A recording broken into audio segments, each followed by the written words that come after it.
और खबर औरैया से है, जहां एक तरफ सरकार का सपना है कि हर गरीब को अपना घर मिले, लेकिन औरैया के अशोकपुरी गांव का नजारा कुछ और ही बयां कर रहा है।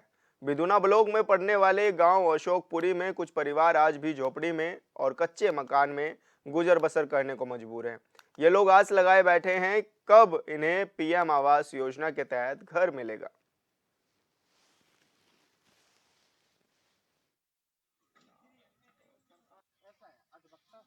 इसी झोपड़ी में रहते हैं, आज से कम हो गई 20 साल इसी झोपड़ी में रहते हैं। अच्छा, कभी आपने प्रधान से बात करी? बहुत करी, बहुत बार करी बात, प्रधान सुनते ही नहीं। नहीं, जब आपने कहा कि हम गरीब हैं, आवास हमें चाहिए, तो क्या कहा प्रधान ने? कुछ नहीं कहता, कुछ कहता ही नहीं, बोलता ही नहीं, कुछ नहीं कहते।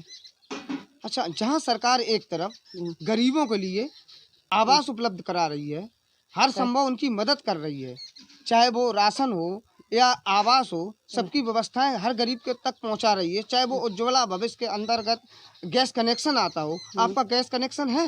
हाँ, गैस कनेक्शन तो है। अच्छा, आवास नहीं मिला? आवास नहीं मिला है। इसी मेरी 2 बहुएं हैं, वो भी यहाँ नहीं रहती, बेचारी किराए पे बाहर रहती है। चौमास में कई बच्चों को लेकर बैठ नहीं सकते, पन्नी डाल के रहते हैं। देखो, हमारा कहना ये है कि मतलब सब लोगन के जो बन जाए तो मतलब चिड़ै चुनमुनी वो बेचारी जो है घुसुआ बनाए ले। हम लोगन के पास इतना पैसा नहीं है जो हम लोग बना सकें। हम लोग तो गरीब आदमी हैं, तो हमारी तो यही इच्छा है कि अगर बन जाए तो बहुत मेहरबानी हो जाए। अच्छा, सरकार हर प्रयास कर रही है, हर संभव कोशिश कर रही है, हाँ, हर गरीब का घर अपना हो। जी। आखिर में जो गरीब हैं, इनको अभी तक आवास नहीं मिला है, आगामी चुनाव लोकसभा आने वाला है, आप किस मुद्दे पर वोट करेंगे? हम उसी मुद्दे पर वोट करेंगे जो मेरी सुने, उसी को वोट करेंगे। हमारे लिए सफा भी उनकी सरकार बन जाए, ठीक। और वे अगर अब तक तो सब सरकारें बनती रही हैं, लेकिन हमारी गरीबन ने काउन नहीं सुनी। तो अब जो है हम चाह रहे हैं कि जो हमें झोपड़ी दे दी है कॉलोनी, हम उसी को वोट देने की मेरी इच्छा है। आप इसी झोपड़ी में रहती हैं? आपको आवास नहीं मिला? कहाँ मिले? तो आपने कभी प्रधान से आवास के बारे में जिक्र किया? खूब कई उन्हें सुनी नहीं हमारी। क्या कह देते हैं जब आवास? लड़कन में रहो, लड़कन में डरे तो हैं। आप इसी झोपड़ी में गुजर बसर कर रहे हैं? हाँ, इसी में। आपको अभी तक आवास नहीं मिला? नहीं। तो आपने प्रधान से आवास के बारे में कोई जिक्र किया अधिकारियों से? कई बार। क्या जवाब रहा उनका? बस यही है कि हम देंगे, बस। जब बरसात होती होगी, हाँ, तो आप कैसे अपना पालन पोषण कर पाते इस झोपड़ी में? बस ऐसे ही करते हैं। मैं इस समय खड़ा हूँ जनपद औरैया के ग्राम अशोकपुरी में, जो रुरुखुर्द ग्राम पंचायत अंतर्गत आता है।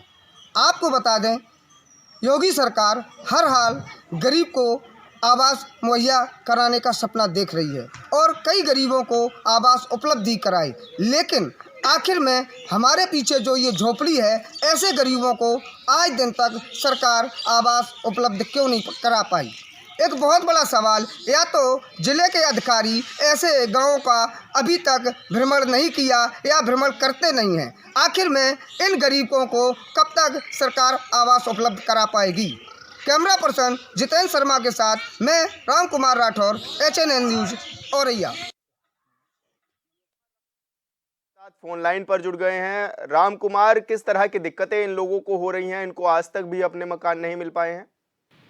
जी बिल्कुल, बता दें, जब HNN की टीम ने इस गांव का भ्रमण किया, जब वहां झोपड़े पड़े देखे, कच्चे मकान देखे, तो टीम ने जब इन लोगों से बात की तो इन्होंने बताया कि हमको आज दिन तक जो है आवास योजना के अंतर्गत लाभ नहीं मिल पाया। एक बहुत बड़ा सवाल है कि आखिर में सरकार नेताओं को भेजकर, अपने कार्यकर्ताओं को भेजकर संदेश यात्राएं भी निकाल रही है, गांव में जाकर चौपाई के साथ बैठक भी कर रही है, हर समस्या को सुन रही है, तो फिर ये गरीब आवास से कैसे छूट गए? तो क्या अधिकारी कोई मौका मुआयना इस ओर नहीं करते? क्या उनका कोई ध्यान नहीं गया आज तक इस गांव पर? जी बिल्कुल, जब वहां के लोगों से बात की तो उनका कहना है कि आज दिन तक इस गांव में कोई अधिकारी नहीं आया, न ग्राम प्रधान द्वारा कोई बैठक की गई। और कितनी परेशानी वहां के लोगों को करनी पड़ रही है अब? जी बिल्कुल, आपको बता दें, लगभग आधा दर्जन ऐसे परिवार है जो अब भी झोपड़े में रहने को मजबूर है। हाँ, वहां पर एक महिला ये भी कहती हुई नजर आ रही थी कि उनके जो बच्चे हैं वो बाहर रहते हैं क्योंकि यहाँ पर सुख सुविधा नहीं मिल पाती, यहाँ पर उनका घर नहीं है। जी बिल्कुल, बताया है उस गृहिणी ने ये बताया है कि उसके जो है बहुएं ऐसे टूटे फूटे कच्चे मकान में जो है नहीं रह सकती थी, गुजर बसर नहीं हो सकती थी, इसलिए उनके बच्चे बाहर रहकर मजदूरी कर अपना भरण पोषण कर रहे हैं। बिल्कुल राम कुमार, बहुत बहुत शुक्रिया आपका हमारे साथ जुड़ने के लिए और दर्शकों तक जानकारी साझा करने के लिए।